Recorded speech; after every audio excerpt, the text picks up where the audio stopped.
Y el día de hoy, público televidente, vamos a hablar de patologías bastante comunes en los niños y es sobre las infecciones respiratorias agudas. Y como sabemos, en la época de verano esto se incrementa mucho porque existe mucho polvo, algunos niños son alérgicos y como nos va a explicar la doctora, también existen infecciones que si no se tratan a tiempo se vuelven crónicas. Para iniciar, vamos a hablar un poco sobre las funciones de las vías respiratorias superiores. Tienen varias funciones, principalmente es una barrera de defensa para que las infecciones que se adquieren no vayan más allá al tracto respiratorio inferior, es decir, a infecciones de tráquea, bronquios y pulmones. También las vías respiratorias superiores son encargadas de la fonación, es decir, de articular las palabras, responsables del equilibrio ácido-base y del intercambio de gases. Bienvenida, doctora Anabel Sequeira, pediatra, para hablarnos del tema. Gracias, doctor. Le agradezco la invitación, pues tomar un poquito en cuenta este tipo de enfermedades que son frecuentes en los niños y que nos va a servir a toda la población y a las madres para tener más cuidado sobre este tipo de infecciones. Y nos vamos a centrar, doctora, en las infecciones respiratorias superiores, pero son una gama amplia, pero vamos a elegir las más comunes, que son el resfriado común, la rinitis y la sinusitis. ¿Cuáles son los factores predisponentes en los niños para adquirir este tipo de infecciones? Bueno, la principal es las alteraciones anatomológicas de la vía respiratoria, ¿verdad? Todo lo que es malformaciones a nivel de lo que es la cavidad nasal, desviaciones de tabiques nasales. Los niños también en edades más cortas, ¿verdad? Los niños pequeños son más propensos a infecciones de vías respiratorias. Aquellos pacientes que son inmunodeprimidos, aquellos pacientes con patologías crónicas, son factores de riesgo para desarrollar frecuentemente las infecciones de vías respiratorias superiores, ¿verdad? Doctora, se habla de que uno de los factores esta vez que van en pro de evitar este tipo de infecciones es la lactancia materna exclusiva. Es importante que la población sepa que esto se basa en alimentar al bebé los primeros 6 meses de vida solo con leche materna. ¿Qué tanto protege la vía respiratoria alimentar a un niño de esta manera?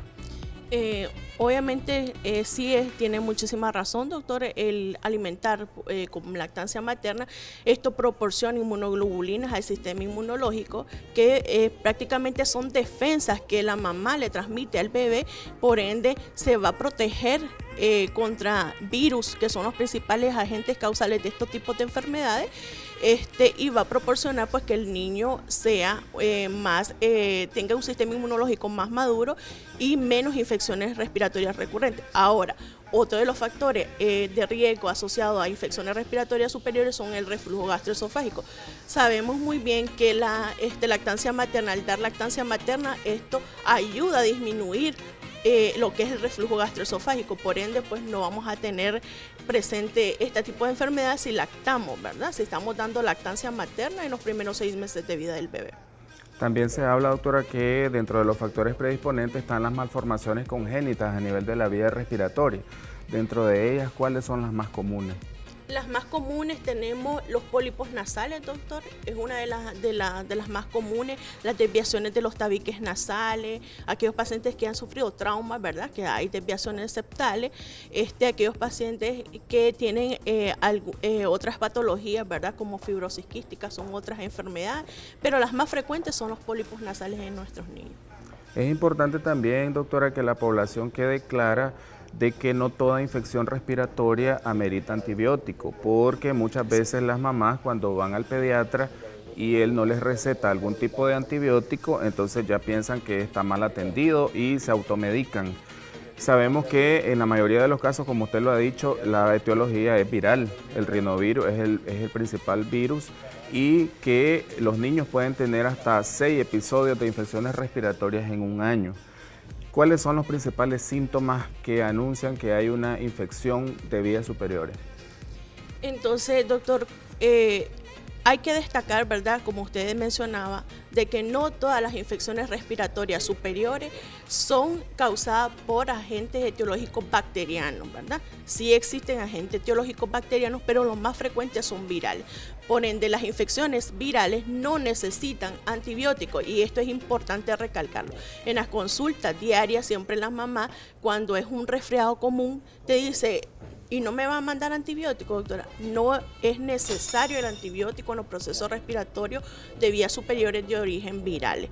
Entonces, bien, sabemos que las principales sintomatologías en estos cuadros respiratorios es la presencia de fiebre, la congestión nasal, la descarga nasal, ¿verdad?, que también hay que diferenciarla ya cuando hablamos de una sinusitis. La descarga nasal o la secreción de moco es purulenta, a diferencia de los procesos respiratorios, resfriados comunes, que es hialina, eso quiere decir transparente, y también se asocia a estornudo, a tos, a odinofagia, que es el dolor en la garganta.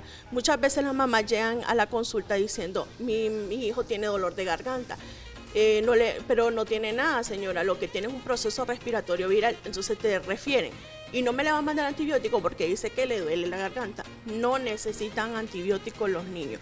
El dolor de garganta puede ser secundario al proceso respiratorio viral y no necesitan antibióticos. Hay que recalcarlo porque el abuso de antibióticos, pues, hoy en día es bastante común. Doctora, en algunas literaturas hablan del tiempo de evolución. Por ejemplo, estuve leyendo que las patologías como el Krupp, que en otra ocasión lo vamos a abordar, duran, la mejoría se ve a los 2 días, pero que un resfriado común puede dilatar hasta 15 días. ¿A qué se debe este tiempo prolongado en un simple resfriado común? Así es, los resfriados comunes, la literatura te dice que duran 7 días, 10 hasta 15 días. Y esto va a depender mucho del sistema inmunológico de cada paciente, ¿verdad? Se tiene que tomar en cuenta que aquellos pacientes que fueron amamantados durante los primeros 6 meses de vida, pues obviamente va a tener mayor probabilidad de resolución en un periodo de tiempo más corto, ¿verdad? Aquellos que no van a dilatar un poco más. Aquellos pacientes que contienen alteraciones anatomológicas a nivel de lo que es la vía respiratoria superior pueden causar que el tiempo sea más espaciado en recuperarse. Aquellos pacientes que no tienen ningún problema anatológico, pues, en la vía respiratoria. Si hablamos del tiempo de evolución de la enfermedad, algunas de estas infecciones respiratorias se hacen crónicas. ¿Cuánto tiempo debe durar esa infección para que el pediatra diga es crónico? Entonces existen, ¿verdad? En los resfriados comunes, pues ya sabemos que esto resuelve en un 7-10 días y el manejo pues solamente con tratamiento sintomático. En la clasificación de la rinitis, ¿verdad? Se habla que es un periodo mayor de 18 meses, ¿verdad? La rinitis alérgica. Y en la sinusitis hablamos de que es crónico cuando es mayor de 90 días. Mayor de 90 días nosotros decimos que es una sinusitis crónica. En la sinusitis pues hablamos que hay la aguda, que es cuando es menores de 30 días. Hablamos que es una sinusitis aguda, subaguda cuando es de 30 a 90 días y crónica cuando es mayor de 90 días. Sabemos también que otra de las etiologías de estas patologías es el componente alérgico y que existen un sinnúmero de alergenos en el ambiente que solo los padres del niño pueden identificar para evitar el contacto con esto. Pero dentro de la sustancia, para que nuestro público quede un poco alerta a evitar ese tipo de alergenos, ¿cuáles son los principales alergenos que encontramos en el ambiente? Ok, quisiera mencionar, ¿verdad?, para las mamás, que alergeno es toda partícula o sustancia a la cual nos exponemos que nos desencadena una reacción alérgica. Las reacciones alérgicas, siempre les digo a las mamás que no son solo alergias de piel, sino también alergias de tos alérgica y rinitis alérgica, como usted bien lo mencionaba, doctor. Entonces, ¿qué tipo de alergeno? Bueno, lo que es los ácaros, el polen, la pelusa de animal, los perfúmenes, los detergentes, el talco, todo esto son alergenos. El principal alergeno que tenemos en nuestro medio se llama frío.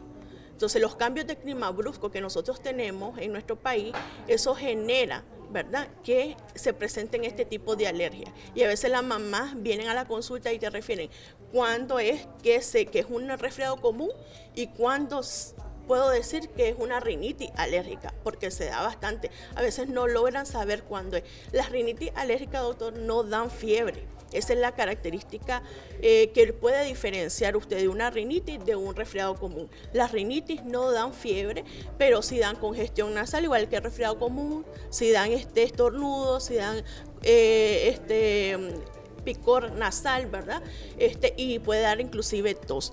Sin embargo, los resfriados comunes es la presencia de la fiebre, ¿verdad? Que eso nos va a diferenciar una entidad de la otra. Y aparte de los días de estancia que presenta.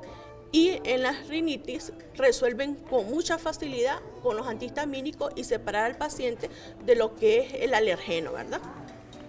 Sabemos, doctora, que una buena hidratación es importante también para el tratamiento de este tipo de infecciones respiratorias, pero me gustaría que le aclarara a nuestro público televidente qué tipo de líquido es recomendado que el niño ingiera y una incógnita que siempre nos están preguntando los padres de familia, ¿es malo tomar líquidos que estén fríos en los niños que tienen infecciones respiratorias altas, que estén muy helados?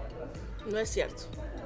No es cierto, realmente los padres siempre acuden a la consulta y vine, es que tomó un fresco helado, etcétera, etcétera, o tomó una limonada helada. ¿Es dañino? No es dañino. Inclusive es recomendado, ¿verdad?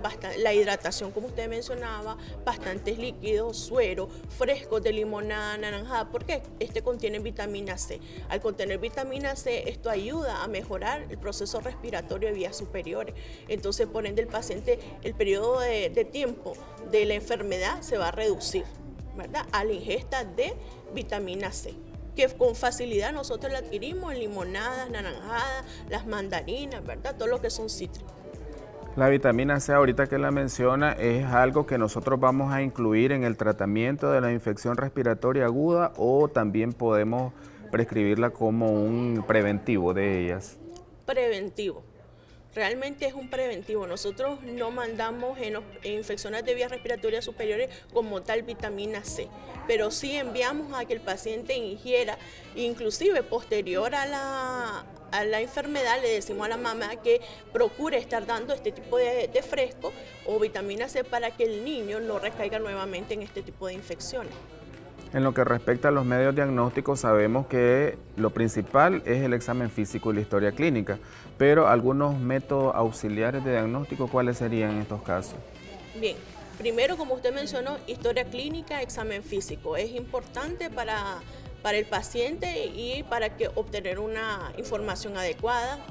Segundo, podemos hacer una radiografía de senos paranasales.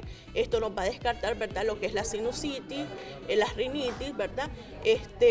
También una biometría hemática completa, que es un examen que tenemos a mano hoy en día, ¿verdad? Y que nos puede descartar otro tipo de infecciones, ¿verdad? Ahí descartamos infecciones virales o de origen bacteriano, entonces una biometría ideal.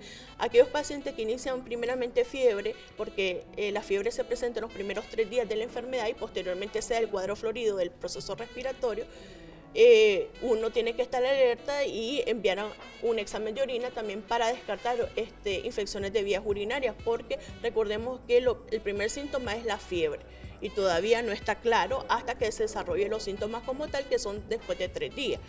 Las radiografías, la biometría, un examen general de orina, y en los casos de la sinusitis también otro examen complementario son las tomografías de senos paranasales.